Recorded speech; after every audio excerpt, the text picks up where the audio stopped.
ধরনের পদক্ষেপ নিতে পারেন। একটি হচ্ছে ভারতের সাথে সম্পাদিত 2013 সালের যে অপরাধীর বহিঃসমর্পণ চুক্তি অর্থাৎ এক্সট্রাডিশন ট্রিটি 2013, সেই চুক্তি অনুযায়ী আমাদের এখানে যেহেতু মানবতা বিরোধী অপরাধের দায়ে তারা সাজাপ্রাপ্ত হয়েছেন, তাদেরকে বাংলাদেশ ভারত সরকারের কাছে ফেরত চাইবে এবং ভারত সরকার যদি আইনের শাসন ন্যায় বিচারের প্রতি শ্রদ্ধাশীল হয় তারা সেই আসামিদেরকে ফেরত প্রদান করবেন এবং তাদেরকে বাংলাদেশে ফেরত আনার মাধ্যমে তাদের উপরে যে সাজা দেওয়া হয়েছে সেটা কার্যকর করা যাবে। দ্বিতীয় যে প্রক্রিয়া আছে সেটি হচ্ছে যে ইন্টারপোলের মাধ্যমে, যেহেতু একটি বাংলাদেশের একটা ট্রাইব্যুনাল থেকে উপযুক্ত আদালতের থেকে তাদের মৃত্যুদণ্ড প্রদান করা হয়েছে, তাদেরকে ইন্টারপোলের মাধ্যমে গ্রেপ্তার করে বাংলাদেশে এনে সেই সাজা কার্যকর করা যেতে পারে। এই ব্যাপারে বাংলাদেশের স্বরাষ্ট্র মন্ত্রণালয়, পররাষ্ট্র মন্ত্রণালয় সম্মিলিতভাবে প্রয়োজনীয় ব্যবস্থা গ্রহণ করবেন। যে কোনো আদালতের আদেশের বিরুদ্ধে যদি আপিল করতে হয়, যেমন আমাদের এই মামলায় এই সাজার বিরুদ্ধে 30 দিনের মধ্যে আসামিরা চাইলে সুপ্রিম কোর্টে আপিল দায়ের করতে পারবেন, কিন্তু সেই আপিল দায়ের করতে হলে পলাতকরা কেউ করতে পারবেন না, কারণ পলাতক ব্যক্তির আইনগত কোনো অধিকার থাকে না। তাহলে আপিল করতে হলে তাকে অবশ্যই এসে বাংলাদেশে আত্মসমর্পণ করতে হবে এবং জেলে গিয়ে তিনি তখন সুপ্রিম কোর্টের কাছে তার সাজার বিরুদ্ধে আপিল দায়ের করতে পারবেন। যদি আত্মসমর্পণ না করেন তাহলে তার রাইট অফ অ্যাপিল থাকবে না। আমরা বারবারই বলেছি এবং আদালত এটা কিন্তু বারবার পরিষ্কার করেছেন যে ক্রাইমস অ্যাগেনস্ট হিউম্যানিটি অর্থাৎ মানবতার বিরুদ্ধে অপরাধ হতে হলে তাকে দুটো শর্ত পূরণ করতে হবে। যে অ্যাটাক বা আক্রমণের মাধ্যমে মানুষ যে হত্যা হয়েছে সেই অ্যাটাকটা হতে হবে ওয়াইড স্প্রেড অথবা সিস্টেম্যাটিক। আদালত এখানে তার ফাইন্ডিং দিয়ে বলেছেন জুলাই আগস্ট 2024-এ বাংলাদেশের ছাত্র জনতার উপরে যে অ্যাটাকটা করা হয়েছিল সেই অ্যাটাকটা হয়েছিল নিরস্ত্র সিভিলিয়ানদের উপরে, নাম্বার 1। নাম্বার 2, এটা ছিল ওয়াইড স্প্রেড, ব্যাপক মাত্রায় আক্রমণ, কারণ বাংলাদেশের almost every part of the country এই অ্যাটাকটা পরিচালিত হয়েছে। দ্বিতীয়ত যেটা তারা বলেছেন যে ওয়াইড স্প্রেড হওয়ার পাশাপাশি এই অ্যাটাকটা ছিল সিস্টেম্যাটিক, কারণ রাষ্ট্রের টপ র্যাঙ্কিং থেকে একদম কমান্ড এসে নিম্ন স্তর পর্যন্ত কমান্ড পৌঁছেছে এবং রাষ্ট্র সম্পূর্ণভাবে সম্পৃক্ত হয়ে এই অপরাধটা করেছে, সিস্টেম্যাটিক।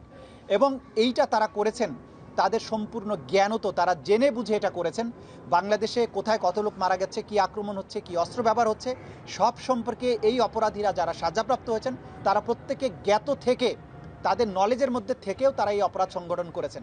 সুতরাং ওয়াইড স্প্রেড, সিস্টেম্যাটিক এবং উইথ দি নলেজ, এই সবগুলো শর্ত এই অপরাধের মধ্যে এই শর্তগুলো পূরণ হয়েছে। এর মধ্যে কিন্তু আদালত তার অবজারভেশনে বলেছেন যে এই আসামিরা বিচার চলমান থাকা অবস্থায় মামলার সাক্ষী, বিচারক এবং ট্রাইব্যুনালের সাথে সংশ্লিষ্টদেরকে হত্যা করার, তাদের বাড়িঘর জ্বালিয়ে দেওয়ার হুমকি দিয়েছিলেন এবং সেই দায়ে কিন্তু আসামি শেখ হাসিনার 6 মাসের কারাদণ্ড হয়েছে। সুতরাং এটা প্রমাণিত আদালতের মাধ্যমে যে তারা হুমকি ধামকি দিয়েছিলেন, কিন্তু বাংলাদেশের জনগণ, এই প্রশাসন, এই বিচারের সাথে সম্পৃক্ত কেউই এই হুমকিতে ভয় পাননি। তারা তাদের প্রতি আইন সম্মত উপায়ে যে দায়িত্ব অর্পিত হয়েছিল তারা সেটা পালন করেছেন এবং তার প্রতিফলন আজকের রায়। এই বিচার সম্পূর্ণ স্বচ্ছভাবে পরিচালিত হয়েছে। কোনো কর্নার থেকে, ইভেন স্টেট ডিফেন্স লয়ার থেকেও এই বিচারের স্বচ্ছতা নিয়ে, এই বিচারে কোনো ইনজাস্টিস হয়েছে, কোনো জায়গায় মিথ্যা সাক্ষ্য দেওয়া আছে, এই অভিযোগ কেউ কখনো করেনি, করতে পারবেও না। গোটা দুনিয়ার সামনে এই বিচার হয়েছে, আপনারা সাক্ষী ছিলেন, আমরা কখনো কখনো এগুলো লাইভ টেলিকাস্ট করেছি।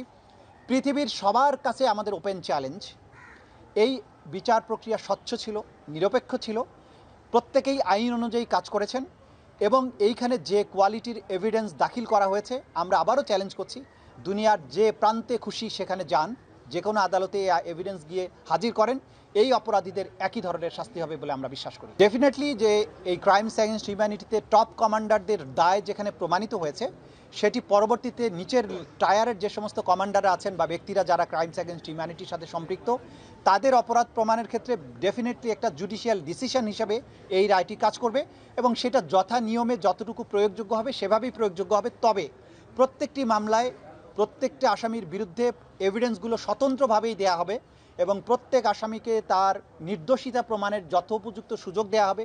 তিনি চাইলে তার নির্দোষিতা প্রমাণের জন্য তার ডিফেন্স উইটনেসকে আনতে পারবেন, ডিফেন্স ডকুমেন্ট প্রডিউস করতে পারবেন। এই রায় একটা নজির হিসাবে কাজ করবে। এটা এখন আজকে আমি আপনাদেরকে বলতে পারি, গত সারা রাত ধরে আমাদের সকল বিজ্ঞ প্রসিকিউটরগণের নাম্বারে বিদেশ থেকে, অধিকাংশই ভারতীয় নাম্বার থেকে তাদেরকে টেলিফোনে কল করা হয়েছে, তাদের নানান ধরনের গালাগালি, অশ্লীল কথাবার্তা বলা হয়েছে, গালাগালি করা হয়েছে। এগুলোকে আমরা খুব একটা আমলে নেই না, কারণ একজন অপরাধী যখন বুঝতে পারে যে সে অপরাধ করেছে এবং তার সাজা অত্যাসন্ন, তো তখন সে তার এই জাতীয় আচরণ তার অপরাধ প্রবণতাকে নির্দেশ করে, এগুলোকে আমরা আমলে নিচ্ছে না। অপরাধীরা তাদের চরিত্রই প্রকাশ করছে, কিন্তু তাদের এই সমস্ত দম্ভ, হুমকি, বাংলাদেশের মানুষকে ন্যায় বিচার প্রাপ্তির জন্য তাদের যে আকাঙ্ক্ষা, ন্যায় বিচারের জন্য তাদের যে প্রচেষ্টা, এখান থেকে কোনো অবস্থায় এক চুলো হটাতে পারবে না। 30 দিন সময় আছে। আইন অনুযায়ী আজকের থেকে 30 দিনের মধ্যে তারা আপিল করতে পারবেন। অর্থাৎ আজকে থেকে 30 দিনের মধ্যে তারা যদি এসে আত্মসমর্পণ করেন, তাহলে তারা সুপ্রিম কোর্টে আপিল করতে পারবেন।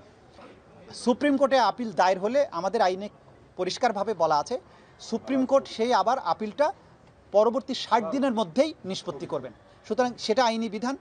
তারা যদি আইনের শাসনের প্রতি শ্রদ্ধাশীল হন, তারা যদি মনে তাদের সাহস থাকে যে তারা ইনোসেন্ট, তারা যদি বাংলাদেশের বিচার প্রক্রিয়া মোকাবেলা করার তাদের সৎসাহস থাকে, আমরা বলবো তারা আসুন বাংলাদেশে এসে এই রায়ে অনুযায়ী তার আত্মসমর্পণ করে তার রায়কে তিনি চ্যালেঞ্জ করেন সুপ্রিম কোর্টে।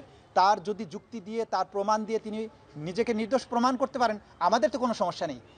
আইনের গতিতেই চলবে।